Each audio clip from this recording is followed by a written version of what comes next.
Você está pretendendo diversificar seus investimentos em busca de maior rentabilidade? Está buscando mais liberdade e flexibilidade em direcionar os seus investimentos conforme o cenário se torna mais atrativo ou não? Se a resposta for sim, os fundos multimercado podem ser o norte que você precisa. Por permitirem a aplicação em diferentes mercados e com diferentes estratégias, ampliam o leque de opções para que os investidores encontrem o produto mais adequado ao seu perfil. E no programa de hoje vamos explicar os diferentes tipos de fundos multimercado e como podem se encaixar com sua necessidade. Se você já ouviu falar, mas nunca criou coragem para investir, esse Cafeína foi feito para você. Então não perca tudo isso e muito mais depois da vinheta.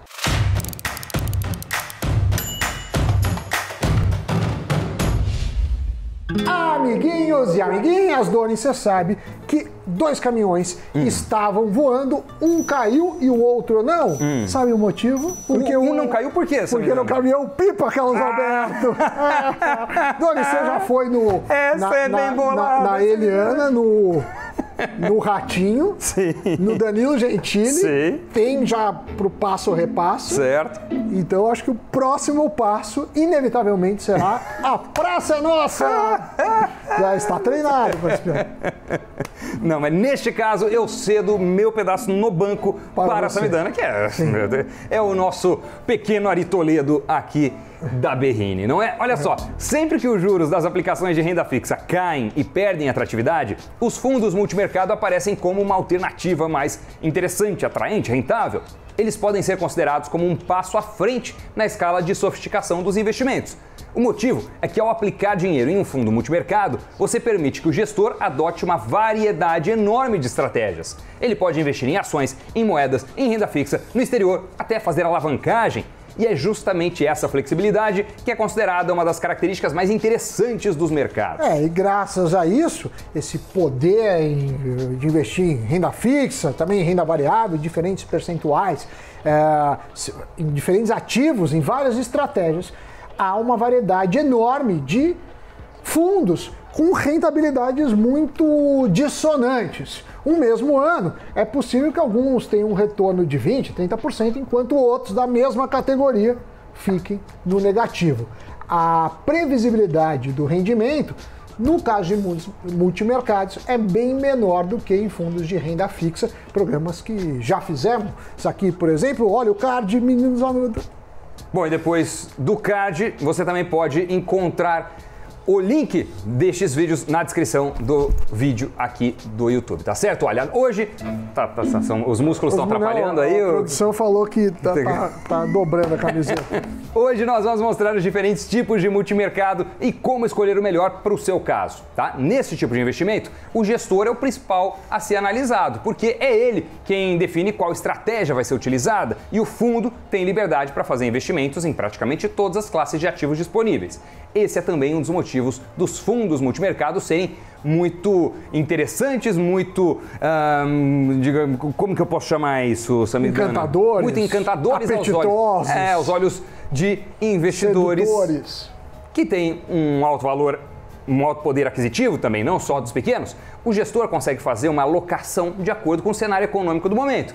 Então, um gestor mais habilidoso consegue ganhar dinheiro, inclusive em períodos de baixa no mercado.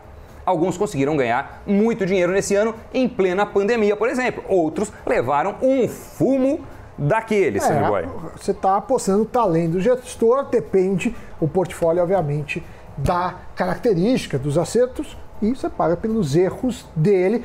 Os cotistas não têm grande interferência. Você entrega o seu dinheiro para o gestor, acredita que ele vai fazer um bom trabalho, reza bastante, mas sem ignorar as melhores práticas, que é olhar o passado, o histórico, o tracking record, né? Quais são as marcas dele.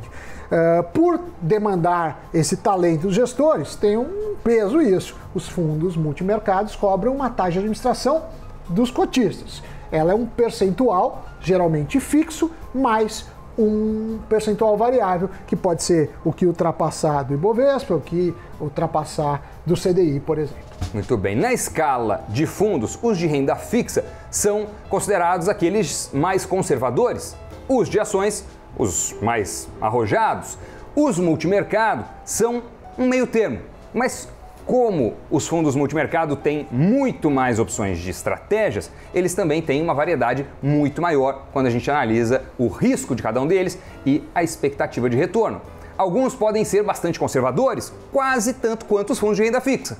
Outros podem ser super agressivos e ter um desempenho bem próximo ou até superior ou mais arriscado que os fundos de ações. Sem mais delongas, Samidana, vamos aos diferentes tipos de fundos multimercado. Respire fundo e se concentre porque são 11 tipos. É uma seleção de fundos. Começa aí. Começando pelo número 1, fundos balanceados, aqueles que adotam uma estratégia de alocação pré-determinada. Então eles já falam um mix de investimentos que vão fazer nas diversas classes de ativos. Essa categoria, primeira, não admite alavancagem. Fundos multimercado dinâmicos adotam uma estratégia de alocação, mas não se comprometem com um mix pré-determinado de ativos. São mais flexíveis que os balanceados, podendo reagir às condições de mercado e ao horizonte de investimento. Esses admitem alavancagem. Multimercados livre. Aqui o gestor, como o nome diz, é livre para decidir o rumo que vai tomar. Os fundos livres não têm compromisso de concentração em uma estratégia específica de investimento. Pode incluir uma variedade de possibilidades e essa categoria costuma ser uma das que tem maior volatilidade entre os investimentos. Ou seja, é possível adaptar essa abordagem em diferentes situações, o que favorece muitas vezes bons resultados ou atende diversos perfis de investidores. Macro. Esse é um dos tipos mais utilizados porque permite trabalhar com vários ativos e cenários diferentes. No multimercado macro, o gestor pode investir em câmbio, em renda variável e em renda fixa, entre outras opções. Com isso, ele tenta antecipar os movimentos macroeconômicos de médio e de longo prazo da economia e, com isso, ele busca ganhar dinheiro e trazer rentabilidade para o cotista. Depois vem juros e moedas. São multimercados que buscam retorno no longo prazo com investimentos em ativos ligados à renda fixa. Então, estou falando de juros, índices de preço e moeda estrangeira. Não tem exposição a ativos como ações. Temos também os fundos multimercado do tipo trading. Trading é aquela categoria de multimercado que também trabalha com várias classes de ativos. O diferencial é que no trading os ganhos são baseados na movimentação de curto prazo. O gestor aproveita esses movimentos buscando as oscilações do mercado no curto prazo para trazer um maior retorno. Depois ele vem um termo aí que ficou popular que é o long and short direcional.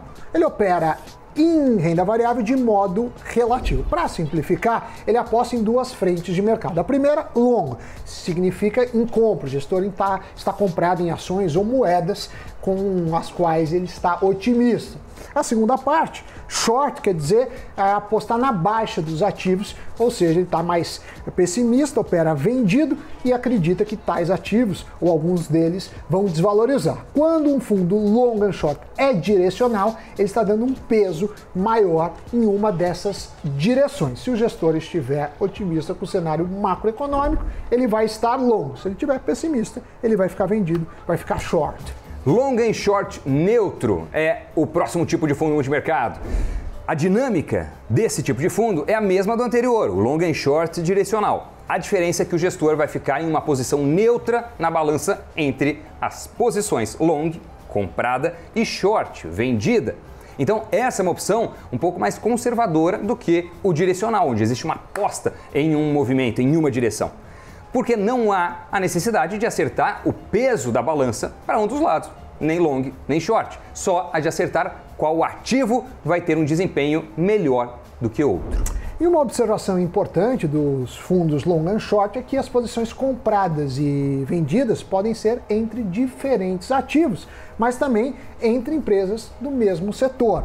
Por exemplo, o gestor pode estar long em bolsa americana, ou seja, ele acredita que as ações vão se valorizar por lá, e short em real ou em ouro, ou seja, ele acredita que a moeda brasileira ou o metal vão se desvalorizar por algum motivo. Uma posição long and short no mesmo setor é quando um gestor acredita, por exemplo, que entre os bancos um vai ir bem e o outro vai mal. Ele pode dizer, vou comprar Itaú e vender BMG. Então ele monta uma posição desse tipo. Próximo tipo, capital protegido. Aqui o foco da estratégia é buscar retornos em mercados de risco, mas com o objetivo principal de proteger, parcial ou totalmente, o capital investido.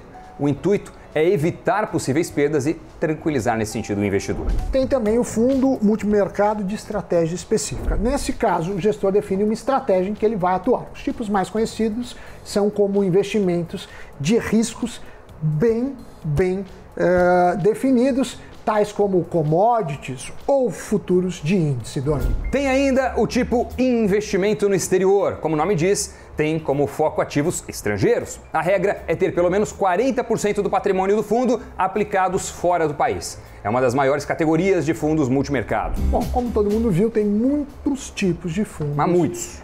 Multimercados. As estratégias também variam muito. Então, você pode montar uma carteira com diferentes fundos, cada um com um perfil. Às vezes, no seu perfil cabe um ou dois tipos, ou até mais. Como a gente sempre ressalta aqui no Cafeína, a diversificação é sempre fundamental, faz com que você tenha menos oscilação e, de certa forma, um melhor retorno para cada nível de risco que você assume, né? Então, você otimiza seu binômio risco-retorno esperado.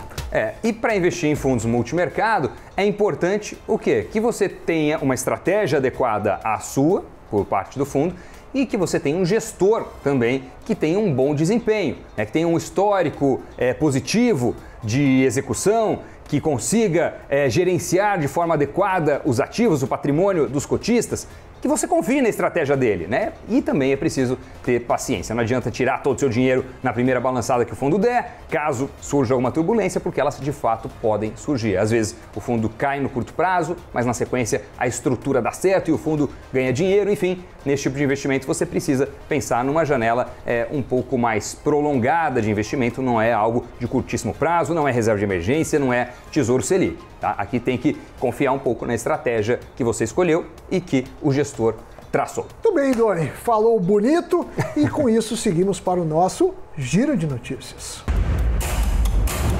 Para quem quer investir em recibos de ações, essa é uma boa notícia. A B3 lançou 37 BDRs com lastro em outros ativos, como título de dívidas e ETFs. Ou seja, além das opções já liberadas em outubro, agora o investidor terá ainda mais opções de investir em ativos estrangeiros, sem sair do Ibovespa. Mas por enquanto, somente investidores com pelo menos R$1 milhão em patrimônio poderão negociar os BDRs de ETFs.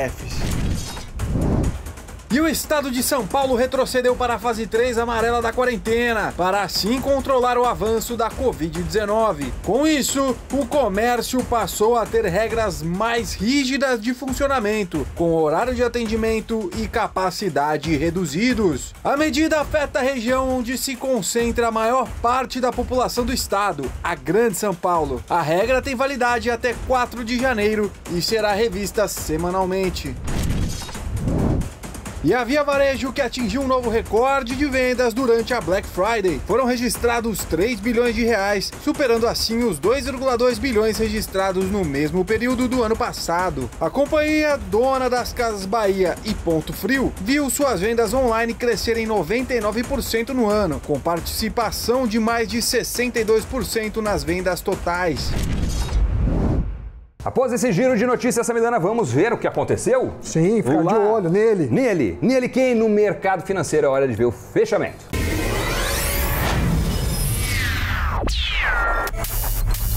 O Ibovespa fechou em queda de 1,52% aos 108.892 pontos. Apesar da queda no último dia de novembro, o índice registrou o seu melhor desempenho para o mês desde 1999. A alta acumulada foi de 15,94%. A esperança de um desfecho para uma possível vacina contra a Covid animou os investidores. As maiores altas do dia foram lideradas por Carrefour, Yudux e Azul. Já as maiores baixas por B2W, Cosan e Cielo. Enquanto isso, o dólar encerrou o dia cotado a R$ 5,34, uma alta de 0,38%. A moeda americana teve a maior queda mensal em 2 anos e o maior tombo para o mês de novembro desde 2002. Muito bom, programa aí bastante ilustrativo, várias estratégias, você pode voltar, ir para frente, deixar aí ele nos seus prediletos, se quiser consultar. Sempre confira também os nossos outros conteúdos do canal, se inscreva, comente, compartilhe, tem lá o investnews.com.br, siga em todas as redes sociais, tem até podcast aí com o Cafeína. Espero que vocês tenham gostado. Doni, eu gostei. Até a próxima.